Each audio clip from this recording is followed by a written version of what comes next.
여러분, 세상을 살아가면서 가장 이렇게 자존심이 많이 상할 때가 언제입니까? 언제죠, 여러분? 자신을 중히 여길 때입니까? 자신을 가볍게 여길 때입니까?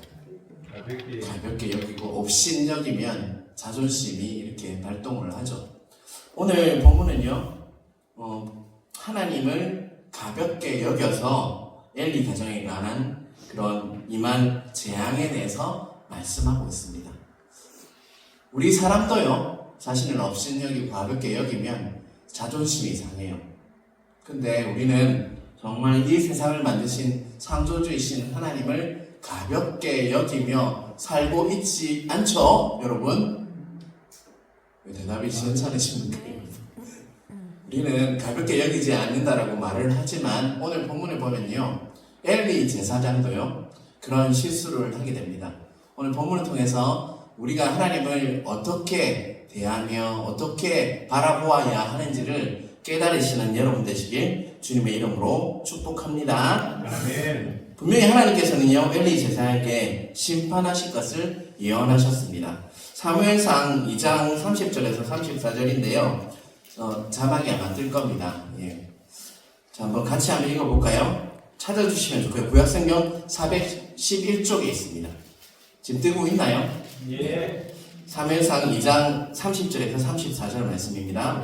제가 먼저 읽고 여러분 교독하겠습니다. 그러므로 이스라엘의 하나님 나 여호와가 말하노라. 내가 전에 내 집과 내 조상의 집이 내 앞에 영원히 행하리라 하였으나 이제 나 여호와가 말하노니 결탄코 그렇게 하지 아니하리라. 나를 존중히 여기는 자를 내가 존중히 여기고 나를 멸시하는 자를 내가 경멸하리라.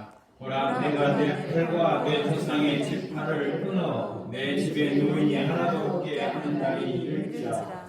이스라엘에게 모든 복을 내리는 중에 너는 내 처소에 한날날에 볼 것이요 내 집에 영원토록 노인이 없을 것이며 내 재단에서 내가 끊어버리지 아니할 내 사람의 내 눈을 새지 않게 하고 내 마음을 슬프게 할 것이요 내 집에서 출산되는 모든 자가 젊어서 죽으리라. 30까지 같이 읽겠습니다. 내 내 두 아들 홈리와 비느하스가 한 날에 죽으리니 그들이 당할 그 일이 내게 표징이 되리라. 여러분, 심판의 내용들을 잘 보았죠. 여러분, 이것을 요약하면요, 엘리 집안에 태어나는 모든 자들이 어떻게 될 것이라고 얘기하고 있죠? 젊어서 죽게 된다. 맞죠? 그냥 오래 살지 못하게 된다. 이렇게 이야기하고 있는 것이죠. 또 노인이 되도록 남아있는 자들이 한 명도 없을 것이다 라고 또 예언하고 있죠. 또 엘리의 아들 홈리와 비느하스가 같은 날에 죽게 될 것이다 라는 비극적인 무서운 하나님의 말씀을 엘리 제사장은 분명히 들었습니다. 그 심판의 이유는요, 조금 전에 읽었던 2장 30절에 있어요. 나를 존중히 여기는 자를 내가 존중히 여기고 나를 멸시하는 자는 어떻게 한다고요? 내가 경멸하리라 라는 말씀 때문에 그들은 심판을 받게 될 것이다 라고 말씀하고 있는 것입니다. 여기서 존중히 여기다 이렇게 라는 말씀은요, 히브리어로 카베드입니다. 카페트 아닙니다. 카베드인데요, 그 뜻은 무겁다, 비대하다라는 뜻을 가지고 있습니다. 다시 말해서 엘리는 아들보다 하나님을 어떻게 했다는 거예요? 무겁게 여기지 않고 어떻게 여겼다고요? 가볍게 여겼다는 것입니다. 너무나도 비극적으로 무서운 하나님의 심판을 기다리고 있는 것이죠. 왜요? 자신의 아들을 하나님보다 더 무겁게 여기 중히 여긴 거예요. 그리고 하나님은 어떻게 여긴 거예요? 가볍게 여겼기 때문에 그는 심판을 기다리고 있는 것입니다. 이렇듯 너무나도 영적으로 누워서 자고 있는 이스라엘을 깨우기 위해서, 저 영적 지도자가 이렇게 지금 잠을 자고 있다는 것은요, 이스라엘 전체가 어떻다는 말입니까, 여러분? 이스라엘 전체도 지금 잠을 자고 있다는 것입니다. 제사장 엘리, 대제사장 엘리가 이렇듯 하나님보다 자식을 중요히 여기고 있다는 것은요, 이스라엘 전체가 그런 상황으로 가고 있다는 것입니다. 그래서 하나님께서는 블레셋을 도구로 쓰십니다. 어떤 도구로 쓰시죠? 이스라엘을 자고 있으니까 어떻게 할까요? 흔들어서 깨우려고 하고 있어요. 그죠? 자고 있으니까, 잠들어 있으니까 이제는 흔들어서 깨우는 거예요. 블레셋이 이스라엘을 어떻게 합니까? 침공하였고 이스라엘은요 블레셋에 대항하지만 패하고 맙니다. 자, 사무엘상 4장 3절을 제가 읽겠습니다. 백성이 진영으로 돌아오매 이스라엘 장로들이 이르되 여호와께서 어찌하여 우리에게 오늘 블레셋 사람들 앞에 패하게 하셨는고 여호와의 언약궤를 실로에서 우리에게로 가져다가 우리 중에 있게 하여 그것으로 우리를 우리 원수들의 손에서 구원하게 하자 하니 라고 이야기하고 있습니다. 자, 장로들이요 이스라엘이 패배한 원인을 찾고 있어요. 근데 왜 어떻게 그 패인이 어디에 있다라고 지금 장로들은 이렇게 논의하고 있죠. 지금요. 그렇죠. 어찌하여 우리에게 오늘 블레셋 사람들 앞에 피하게 하셨는고 하면서 그 원인을요 그들이 내린 결론은요 무엇입니까? 그들을 원수들 블레셋 손에서 구원해줄 대상이 뭐라고 생각하고 있어요, 여러분? 무엇이라고 말하고 있다고요? 그들의 결론은요 바로 여호와의 언약궤다라고 이야기하고 있죠. 실로에 있는 여호와의 언약궤를 가져오면 이스라엘은 원수인 블레셋으로부터 어떻게 할 것이라는 거예요? 패하지 않고 승리를 가져오게 될 것이다 라고 그들은 그것을 언약궤를 가져와야 한다. 그래서 우리가 패했다라고 논의의 끝을 맺었다는 것입니다. 특별히 3절 중에요 여호와의 언약궤를 실로에서 우리에게로 가져다가 우리 중에 있게 하여라는 부분은요 이스라엘 사람들이 언약궤를 어떻게 여겼는지 짐작할 수 있는 부분입니다. 여러분 히브리어 원어 여호와의 언약궤를 우리에게 가져다라가 이렇게가 아니라요 히브리어를 보면 여호와를 우리 중에 있게 하라고 이렇게 번역되어 있어요. 뭐라고요? 언약궤가 아니고 여호와를 우리 중에 있게 하고라고 번역되어 있다고. 특별히 가져다가라는 말은요 이스라엘이 하나님을 어떻게 여겼는지를 짐작할 수 있는 단어입니다. 여러분 하나님을 가져오실 수 있어요, 여러분은요? 여러분 하나님을 가져오실 수 있는 분 있으세요, 여러분은? 분명히 히브리어는요 여호와를 우리 중에 있게 하라고 가져온다는 말은 여호와를 자신들이 데리고 와서 내 옆에 있게 하면 승리한다라고 그들은 외치고 있는 겁니다. 그들은요 여호와 하나님을 자신이 필요할 때 자신들 중에 가져와서 둘 수 있는 존재로 여기고요 자기 마음대로 할 수 있는 분이 하나님이라고 여기고 있다는 것이죠. 그리고 또한 거룩한 언약궤를 자신들이 필요할 때 언제든지 가져올 수 있는 도구로 여기고 있어요. 자신이 필요하면 필요에 따라서 언약궤만 가져오면 승리를 가져주는 그런 도깨비 방망이 마법 상자와 같이 여기고 있다는 것입니다. 여러분 사무엘상 4장 4절을 한번 보겠습니다. 이에 같이 한번 읽어볼까요? 이에 백성이 실로의 사람을 보내어 그룹사에 계신 만군의 여호와의 언약궤를 거기서 가져왔고 엘리의 두 아들 홈니와 비나스는 하나님의 언약궤와 함께 거기에 있었더라. 그 언약궤 사이에 누가 같이 있었다고요? 엘리의 두 아들 홈니와 비나스는 있었고 이스라엘은요 실로에서 무엇을 가져왔습니까? 언약궤를 가지고 왔습니다. 그리고 4장 5절입니다. 여호와의 언약궤가 진영에 들어올 때 온 이스라엘이 큰 소리로 외치며 땅에 울린지라. 땅에 울린 만큼 뭐 했다는 거예요? 큰 한호성을 이렇게 쳤다는 거예요. 왜 그랬을까요, 여러분? 언약궤가 그 안에 들어오면 자신들이 뭐 한다는 거 여기고 있는 거예요, 여러분? 승리할 수 있다. 이제는 다 이길 수 있다. 승리할 수 있다라고 그들은 그게 너무 기뻐서 뭐 한 겁니까? 큰 한호성을 치니까 땅이 울릴 정도라고 하고 있습니다, 여러분. 여러분, 큰 운동장에 가서 야구나 축구를 보면요, 한 골을 넣으면 어떤 소리가 들립니까? 땅이 울릴 정도로 진동하는 걸 느껴보셨나요, 여러분? 그 정도로 그들은 큰 한호성을 치면서 언약궤가 왔다. 이제 우리는 승리다. 언약궤 이꼴 뭐라고 여기고 있습니까? 승리다라고 여기고 있다는 것이죠. 언약궤가 그들에게 들어오면요, 그들은 블레셋을 충분히 이길 수 있다라고 여기면서 승리의 함성을 질렀다는 것입니다. 전쟁터에 대치하고 있던 적국 이렇게 블레셋 사람들도요 그 소리를 들었을까요, 몰랐을까요? 정말 땅이 울릴 정도로 큰 소리로 외쳤으니까 블레셋 사람들조차 이제 언약궤가 도착했으니까 어떻게 여겼을까요? 우리도 지겠구나 라고 하면서 두려워했다는 것입니다. 자, 그런데 4장 10절은 전쟁의 결과를 이야기하고 있어요. 10절 한번 볼까요? 블레셋 사람들이 쳤더니 이스라엘이 피하여 각기 장막으로 도망하였고 살육이 심히 커서 이스라엘 보병에 엎드린 자가 3만 명이었더라. 여러분, 그들은 뭐라고 여겼다고요? 언약궤 이꼴 뭐라고 여겼다고요? 승리. 그들이 생각하는 대로 되었다면 어떻게 되어야 합니까? 이스라엘이 대승을 거둬야 돼요. 그런데 결과는요, 3만 명이 죽게 되었어요. 대패해서 각기 장막으로 도망했고 죽어서 엎드린 자가 3만 명이라고 하고 있습니다. 첫 번째 전투에서 사망자가요 4,000명 정도 돼요. 그러니까 몇 배로 지금 진 거예요, 여러분. 죽은 사람이 10배 정도로 많아진 겁니다, 여러분. 대패, 엄청난 패배를 맞이하게 되었다는 것입니다. 사무엘상 4장 11절은 더 심각한 이야기를 하고 있어요. 같이 한번 읽어볼까요? 하나님의 배는 빼앗겼고 엘리의 두 아들 홈니와 비누아스는 죽임을 당하였다. 홈니와 비누아스는 제사장의 아들이기 때문에 또한 그들 또한 리더였죠.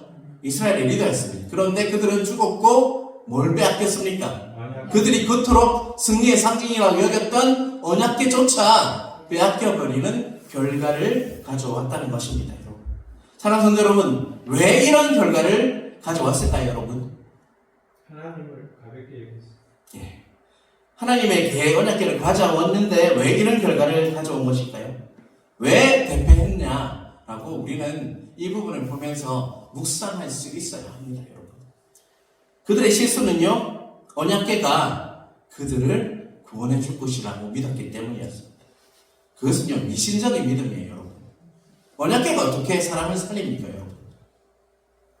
그들은 분명히 잘못된 믿음을 가지고 있었습니다. 그들은 언약궤 자체가 마술적인 힘을 가지고 그들을 구원해 줄 것이라고 믿었다는 것입니다. 그들에게는 하나님과의 인격적인 관계가 전혀 없었다는 것입니다, 여러분. 사랑하는 성도 여러분, 하나님께서는요, 언약궤에 임재하시지만 언약궤가 바로 하나님은 아니지 않습니까? 맞습니까, 여러분? 하나님 언약궤에 임재하시지 언약궤가 하나님이십니까, 여러분? 아니죠. 맞으시죠, 여러분? 오늘 반응이 없으신데요. 비가 와서 그렇나요? 맞죠? 하나님께서 진정으로 원하시는 것은요, 하나님 얼굴을 구하는 것입니다. 하나님과의 인격적인 만남을 원하신다는 것입니다. 언약궤를 신뢰하고 언약궤를 믿는다고 해서 아무런 일도 일어나지 않음을 오늘 본문을 통해서 깨달아야 할 것입니다. 하나님께서는요, 하나님과의 깊은 관계, 친밀감을 통해서 교제하시고 그 말씀에 순종하는 자들과 함께 하셔서요, 우리에게 승리를 가져다 주시는 분이지 언약궤가 그들에게 승리를 주지 않는다는 것입니다. 언약궤는 단지 하나님의 상징일 뿐입니다. 언약궤 자체가 하나님과의 관계와 친밀감을 말하는 것은 아니라는 것을 우리는 꼭 기억해야 할 것입니다. 아멘. 여러분, 교회론에 보면요, 말씀, 기도, 성찬례, 안식일, 주일 예배를 말하죠. 그것을 뭐라고 부르냐면 은혜의 방편이라고 합니다. 한번 적어 놓으십시오. 이런 거는요, 말씀, 기도, 성찬, 그리고 안식일 예배, 이것을 뭐라고 부르냐면 은혜의 방편이라고 부릅니다. 그런데 하나님의 말씀, 기도, 성찬, 주일 예배가 나의 삶에 분명히 존재하는데요, 그것을 통해서 하나님과의 깊은 관계, 인격적인 관계가 없다면요, 그것이 은혜의 방편이 아니라는 것을 잊지 마시길 바랍니다. 결국 제가 말씀하고자 하는 바는요, 우리는 말씀을 읽을 때 어떻게 할까요? 그 말씀을 읽음으로 무엇을 누려야 할까요? 하나님과의 깊은 교제를 누려야 합니다. 또 기도한다면 무엇을 누려야 할까요? 은혜의 방편이기 때문에 하나님과의 깊은 관계를 누려야 한다는 것이죠. 이렇듯 예배를 드린다면 그냥 오는 것이 끝난 것이 아니라 예배를 통해서 하나님의 말씀을 들음으로 어떻게 할까요? 인격적으로 하나님을 만나야 한다는 것입니다. 성찬을 한다면 그냥 포도주 하나 먹고 이번 주 포도주가 조금 진했죠? 그건 포도주 진하네 이런 표현 되게 많이 봤는데요. 그게 중요한 게 아니라요. 그 포도주를 통해서 그 포도주와 떡에 임재하신 하나님을 만나야 하는 것이 우리라는 것입니다, 여러분. 언약궤가 승리라고 이권이라고 여겼던 이스라엘 백성과 예배드리면 나는 하나님을 만난다라고 만나지도 않으면서 만난다고 하는 것은 똑같다는 것입니다. 우리는 그러한 실수를 너무나도 많이 하고 있다는 것입니다. 예배 자리에 있다면, 기도의 자리에 있다면 우리는요 하나님을 깊이 만날 수 있는 은혜가 있어야 할 것입니다. 그러한 은혜가 우리 교회 모든 성도들 위해 임하기를 주님의 이름으로 축원합니다. 우리는 예배 드릴 때마다, 기도 드릴 때마다 하나님의 임재를 누려야 합니다. 그러한 기도를 하시길 바랍니다. 하나님, 제가 예배 드릴 때마다, 말씀을 읽을 때마다, 기도할 때마다, 성찬을 할 때마다, 그리고 기도회를 할 때마다 하나님 임재하여 주셔서 하나님을 만나게 해 주십시오.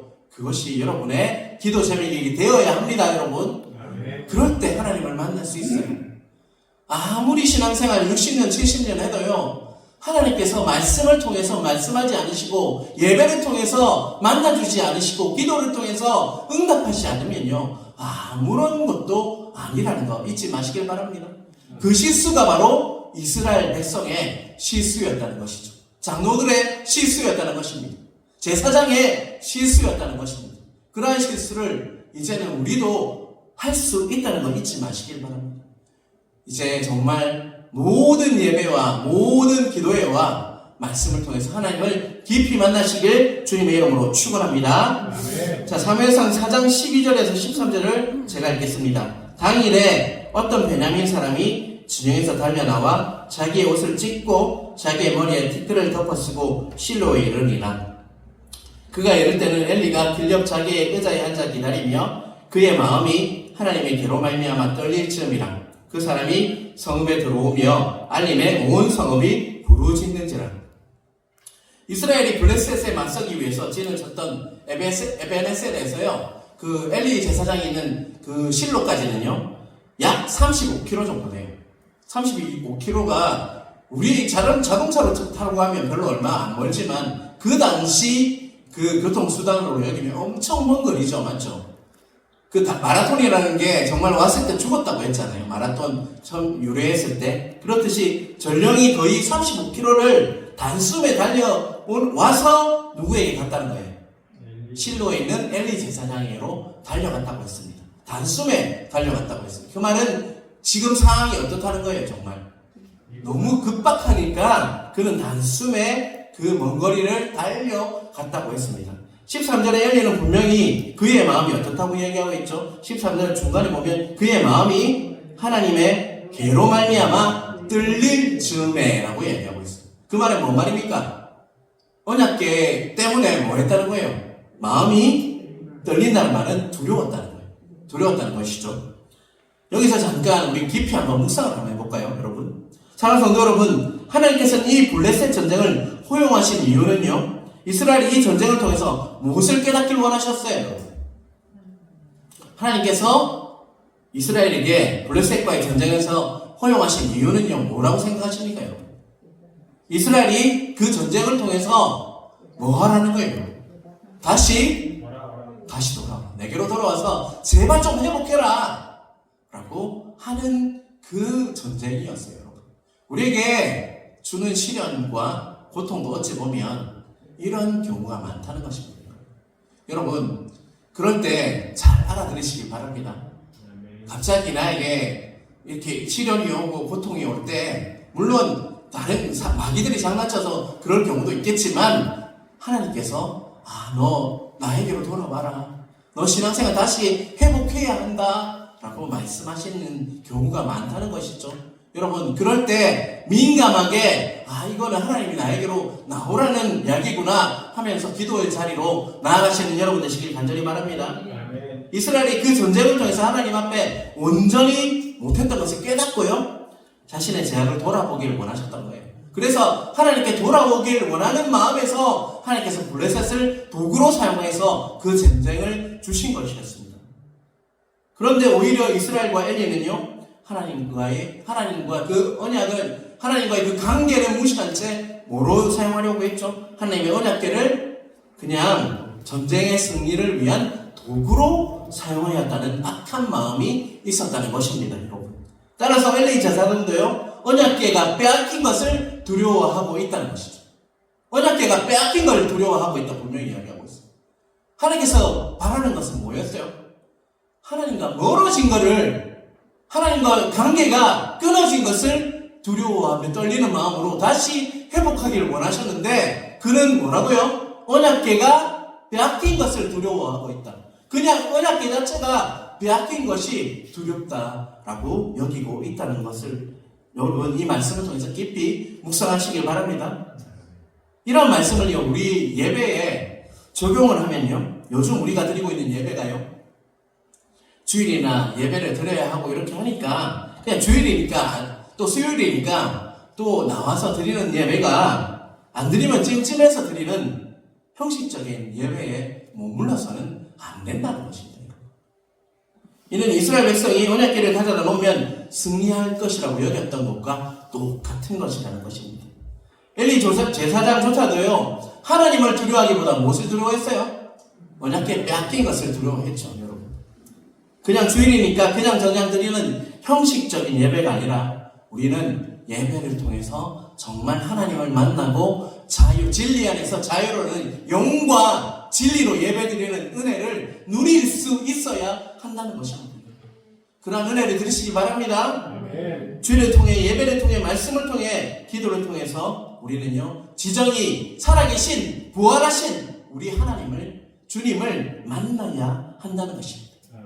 우리가 온전히 교제하시기를 원하시는 하나님을 인격적으로 만나야 하는 것이 예배이고 기도이고 말씀이고 또한 하나님 아버지께 나가는 모든 은혜의 방편이라는 것을 잊지 마시길 바랍니다. 그럴 때 비로소 우리는요, 죄인된 나 자신을 그 안에서 발견할 수 있습니다. 그런 은혜를 누려야지만 내가 죄인이라는 것을 다시 한번 깨닫게 됩니다. 아, 내가 정말 요새 죄인이라는 걸 잊고 살았구나, 내가 잘나서 살고 있구나, 여겼구나 라는 그런 겸손한 마음을 허락하신다는 것입니다. 하나님의 은혜 없이는 우리는 살 수 없는 자입니다.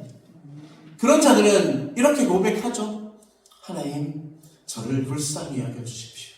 하나님 은혜 없이는 살 수 없는 자입니다. 그런 고백이 우리 각자의 고백이 되시길 주님의 이름으로 축원합니다. 하나님께서는 엘리에게 심판 예언을 통해서 다시 돌아올 것을 말씀으로 하셨지만 그는 이미 분별력을 잃고요, 영적으로 둔해져서 깨닫지 못했습니다. 우리 17절 한번 같이 읽어볼까요? 4장 17절입니다. 소식을 전하는 자가 대답하여 이르되 이스라엘이 블레셋 사람들한테 도망하였고 백성 중에는 큰 살육이 있었고 당신의 교환을 홈리와 비느하스도 죽임을 당하였고 하나님에게는 빼앗겼느니라. 전령이 엘리에게 전한 소식은 아주 어떤 소식이었습니까? 아주 힘들고 슬픈 소식이 전해졌습니다. 그리고 18절입니다. 하나님의 계를 말할 때에 엘리가 자기 의자에서 뒤로 넘어져 문 앞에서 목이 부러져 죽었으니 나이가 많고 비대한 까닭이라. 그가 이스라엘에 사사가 된 지 40년이었더라. 엘리는 전령으로부터 전쟁에서 패배했고 아들들이 죽었고 또한 언약궤가 빼앗겼다는 것을 들었습니다. 비극에 더한 소식을 들었고요. 그 끝은 누구의 죽음이었죠? 엘리 자신의 목이 부러져서 죽었다고 했습니다. 정말 그는요, 40년 동안 그 이스라엘의 사사직을 수행했고 정말 열심히 살았던 자였습니다. 하지만 그 마지막은요, 어땠습니까? 정말로 영광스럽지 못한 죽음을 살아갔다는 것입니다, 여러분. 그가 처음부터 그랬을까요, 여러분?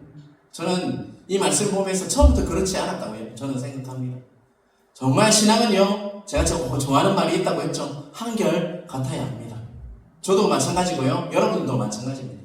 우리가 처음부터 잘했다면 끝까지 똑같은 모습으로 우리가 죽을 때까지 똑같은 모습을 지키는 것이 정말 하나님께서 한결같은 그 모습을 정말 사랑하신다는 마음이 듭니다. 여러분들도 그러한 성도들 되시길 바랍니다. 한결같은 하나님 앞에서 한결같은 성도의 모습으로 자리 잡으시길 바랍니다. 이토록 비극에 비극을 더한 최악의 상황이 된 것은요, 제약을 방치했기 때문이었습니다. 그 제약은 뭐였죠? 하나님보다 아들을 더 중히 무겁게 여겼기 때문이었습니다. 설교 서두에요, 저는 사무엘상 2장 30절에 나를 존중히 여기는 자는 뭐라고요? 내가 존중히 여기고 나를 멸시하는 자를 내가 경멸하리라는 말씀을 읽어드렸습니다. 여기서 존중히 여기다는요, 아까 뭐라고요? 카페트가 아니라 카베드, 맞죠? 그 뜻은 무겁게 여기다 이렇게 했죠.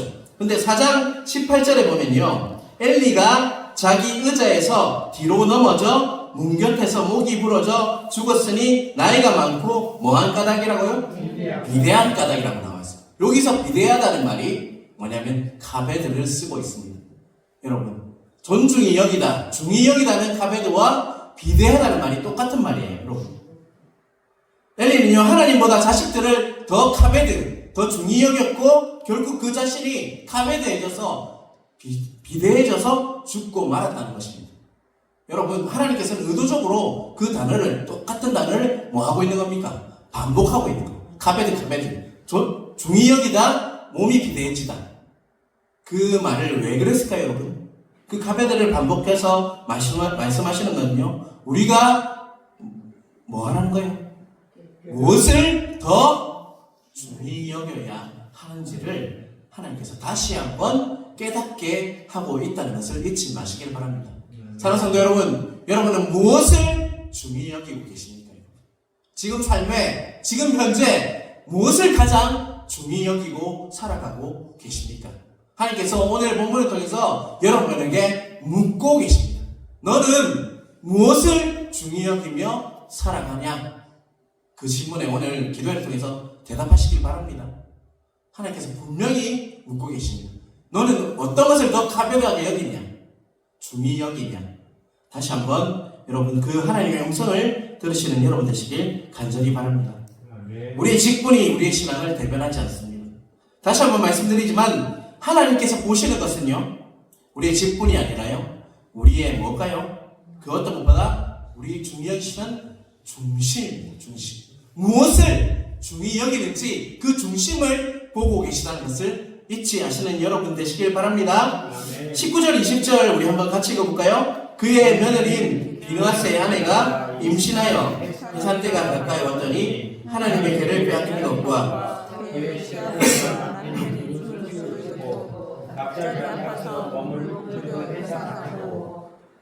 죽어갈 때 곁에 서 있던 여인들이 그에게 이르러 두려워하지 말라. 내가 아들을 낳았다 하되 그가 대답하지도 아니하며 강명하지도 아니하고. 나쁜 소식을 들은 엘리의 자부 며느리는요, 갑자기 아파서 몸을 구부려서 해산하는 죽어가고 있었습니다. 이스라엘 백성들에게 자손은요, 무엇을 의미하는 겁니까, 여러분? 이스라엘에게 자손은 하나님의 축복이에요. 맞죠? 지금도 우리가 하나님의 자녀들은 하나님의 축복이잖아요. 특히 가문을 이을 아들을 낳는 일은 특히 이스라엘에 그랬습니다. 하지만 엘리의 가정은 그렇지 못했다는 것이죠. 가장 축복의 시간이 지금 어떤 시간이 되고 있어요? 오히려 가장 수치이자 저주의 시간이고 비극이 되고 있다는 것입니다. 거기서 끝이 아닙니다. 설교서두에서 말씀드렸듯 하나님께서 엘리 가정의 심판을 예언하셨는데 어떤 예언을 하셨어요? 엘리 집안에 더 이상 무엇이 없을 거라고 했습니까? 더 이상 노인이 없을 거라고 하는 거예요. 태어나지만 어떻다는 거예요? 빨리 태어나는 순간부터 그들은 빨리 죽게 된 것을 예언하면서 살아가야 하는 그런 저주를 받았다는 것이죠. 나라는 망했고 은학계는 빼앗겼고 할아버지와 아버지 어머니 죽음이라는 최고의 비극적인 순간에 아이가 태어나게 된 것이죠. 그는 또한 생명조차 길지 않을 것이라는 예언을 가지고 저주를 가지고 태어난 것이었습니다. 이렇듯 방치된 제약은요, 어떤 결과를 낳았습니까, 여러분? 제약이 방치되니까 어떤 결과를 낳았죠, 여러분? 무시무시한 결과를 가져오죠. 모든 것을 다 어떻게 하고 있습니까? 철저하게 파괴하는 것이 바로 제약이라는 것입니다. 그래서 제가 무서운 것이죠.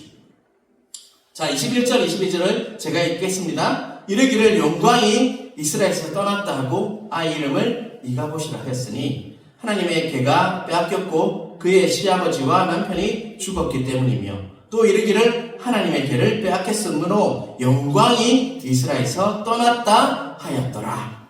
엘리의 며느리는요, 법궤를 빼앗기고 남편과 시아버지가 죽었다는 슬픈 소식을 전해 듣고 난상 가운데 아이의 이름을 뭐라고 했다고요? 이가봇이라 했다는 기억이에요. 이가봇이란 말은요, 영광이 없다, 영광이 어디 있는가라는 뜻입니다, 여러분. 사랑하는 성도 여러분, 한 가지 질문을 하겠습니다. 엘리의 자부 며느리가 하나님의 영광이 떠났다라고 이가봇 두 번 이렇게 말했는데요, 과연 언약궤를 빼앗긴 것이 완전히 하나님을 이렇게 떠났고 하나님께서 그 이스라엘을 떠났고 그 가정을 떠났고 영광을 거두셨다는 의미일까요, 여러분? 완전히 이가봇 영광이 떠났다, 이 말은 그 모든 것들이 다 떠났다, 이 말일까요, 여러분? 결론적으로 말하면요, 결코 그렇지 않다는 것을 잊지 마시길 바랍니다. 하나님께서는 엘리 제사장에게 엘리 가정의 심판을 할 때 또 한 가지 약속의 말씀도 덧붙여 주셨어요. 우리 이거는 한번 찾아볼까요? 구약성경 412페이지에 있습니다. 사무엘상 2장 35절의 말씀입니다. 구약성경 412쪽에 사무엘상 2장 35절, 우리 큰 소리로 한번 읽어볼까요? 내가 나를 위하여 충실한 제사장을 일으키리니 그 사람은 내 마음 내 뜻대로 행할 것이라. 내가 그를 위하여 견고한 집을 세우리니 그가 나의 기름 부음을 받은 자 앞에서 영구히 행하리라. 아멘. 제가 다시 한번 읽겠습니다. 내가 나를 위하여 충실한 제사장을 일으키리니 그 사람은 내 마음 내 뜻대로 행할 것이다. 내가 그를 위하여 견고한 집을 세우리니 그가 나의 기름을 받은 자 앞에서 영구히 행하리라. 이 말씀은요, 저는 이 말씀을 묵상하면서 세 분이 떠올랐어요. 첫째는 누굴까요, 여러분요? 사무엘 선지자. 또 한 사람은요? 다윗. 그리고 또 한 분이 생각났어요. 그 가문에서 태어나신 예수 그리스도십니다. 사무엘과 다윗이 그의 자손을 이렇게 통해서 하나님 나라를 어떻게 했습니까? 견고하게 세워요. 근데 그 나라를 완성하는 분은 누구십니까, 여러분?